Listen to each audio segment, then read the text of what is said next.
Hello and welcome back to Mom Help Monday. I am Kirsten Reeder, founder of the Vibrant Mom Society, author of Joy in Motherhood, and most importantly, mom of three.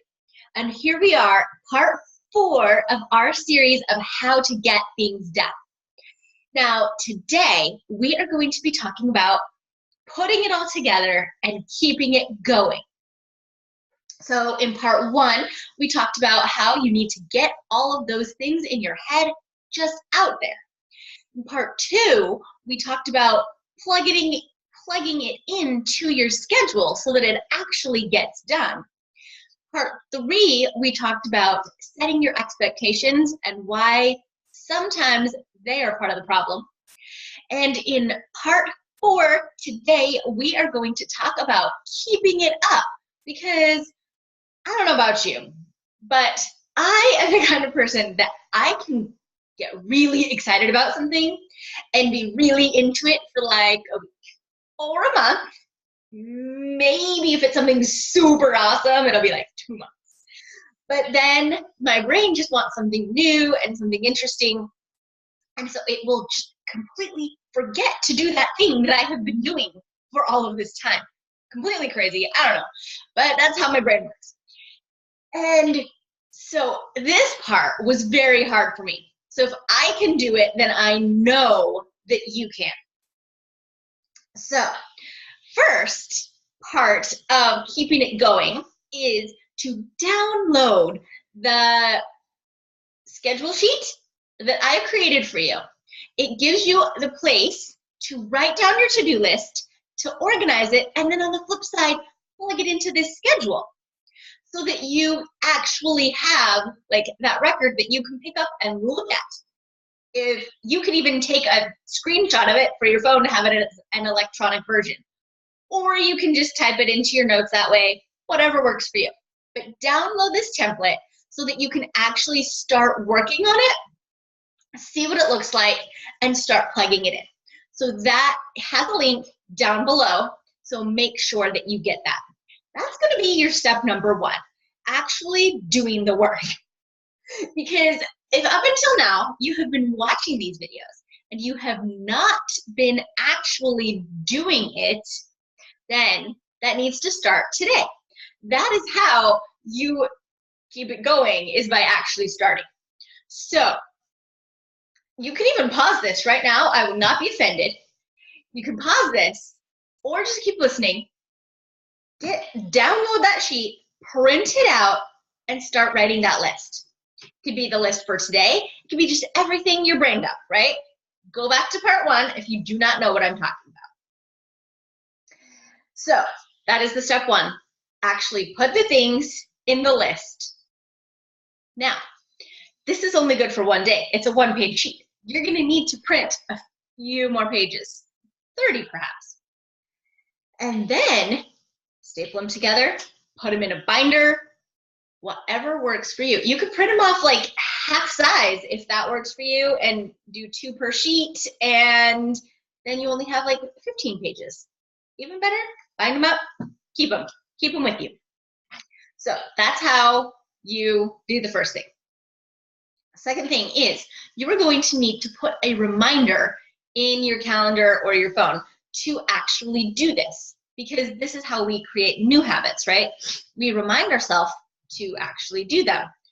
So you can pick up your phone and type it in there in your calendar, make a new entry, put a new reminder, write out to-do list, or make schedule at a time that is either the night before, which I recommend the most. So say you go to bed at 10:30, 10:20, reminder, write out my list for tomorrow, okay?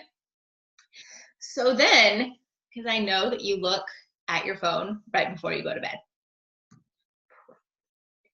So you are going to want to put that in your phone as your reminder right before you go to bed, so that you can get all of those things out of your head, right? And this will make you be able to sleep way better when all of those things are out of your head and you're not having to think about them as you fall asleep.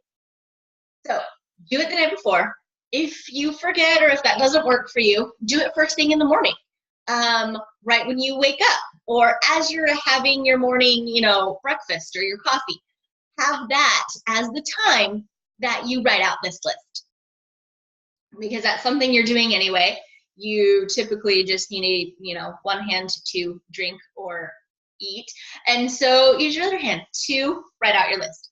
Okay, so that is second way that you keep it going, is have that reminder and that set time that you actually do it. Third way, recruit a friend. Because when you are held accountable for stuff and when you know that you have to answer to someone else, that is when you are actually going to do it much more likely, right? You know that if you're supposed to go to the gym in the morning, it's not happening unless your friend is like meeting you there and you're like, oh, right, I can't let my friend down. Same kind of thing. So recruit a friend. This could be another mom friend. This could be a relative. This could be your spouse, whatever. Recruit someone else to do this with you. You just say, hey, I'm trying this new thing where I'm getting a whole lot of things done and I need somebody to help keep me accountable. Will you be my accountability friend or partner? And they will probably say, yeah, sure. What are you talking about? And then you can tell them all about it, have them download the sheets and do it with you. So when there are two of you, it is so much more likely to happen, right? Now, you'll want to have this at least, keep this going for 60 days. Because before then, I know the old adage is 21 days and it's a new habit. It is not true. That has been scientifically debunked. And so you need to keep doing something for longer to actually make it work. So those are 3 ways that you can keep this going long term to keep your list from growing and growing to shrinking and shrinking and actually getting done every day, and having your stress level go down, your overwhelm level go down, so that you are more able to spend that time where you want to spend it, which is usually with your family and with your kids, and not feel guilty when you have these other things, right? So those are those 3 tips. If you have not watched the previous 3 parts, go back and do that now. This will make a whole lot more sense. And I would love to chat with you and help you keep going with this. So if you want me as your accountability partner, awesome. That is totally doable. And you can just click that link down there to schedule a call with me. And we can talk about how I can be your accountability partner and help you through this and in other areas of your life, so that you can make that time with your family count, make the time with your kids matter. And that is it for today's Mom Help Monday. Again, Kirsten Reeder, founder of the Vibrant Mom Society. So happy that you are here and can't wait to chat with you. So click below, download your worksheet, and then click and schedule that call with me. I look forward to chatting with you soon. Bye.